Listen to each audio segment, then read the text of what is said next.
অনেকেই ভাবতে পারেন কে এই মন্দিরা। প্রথমেই এমন একটি সুন্দর গল্পের সিনেমায় কাজ করার সুযোগ পেলেন। ছোটবেলায় শুরু করেছেন একজন নাচিয়ে হিসেবে। পারিবারিক নাম মন্দিরা চক্রবর্তী, যেখানে নৃত্য পারিবারিক ও ধর্মীয় সংস্কৃতিরও অংশ। সে হিসেবে বড় হচ্ছিলেন ধীরে ধীরে মন্দিরা। 2012 সালে চ্যানেল আয়োজিত সেরা নাচিয়া নামের একটি নৃত্য প্রতিভা অন্বেষণ প্রতিযোগিতায় সবার মনোযোগ আকর্ষণ করেন তিনি। দ্বিতীয় রানার্স আপ হয়েছিলেন। এরপর নাটকেও অভিনয় করে আসছিলেন। আর সে যে নৃত্যশিল্পী হওয়ার স্বপ্নে বিভোর মন্দিরা এরপর হঠাৎ করে হয়ে গেলেন চলচ্চিত্রের অভিনয় শিল্পী।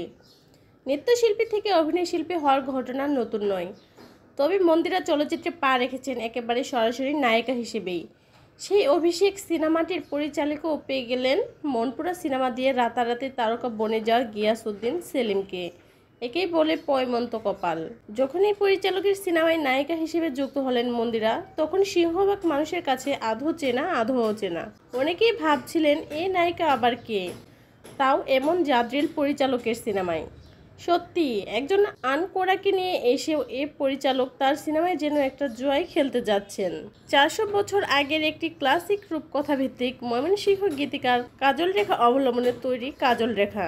জীবনের প্রথম ছবিটিতেই এই চিত্তাকর্ষক গল্পের নাম ভূমিকায় অভিনয় করলেন মন্দিরা।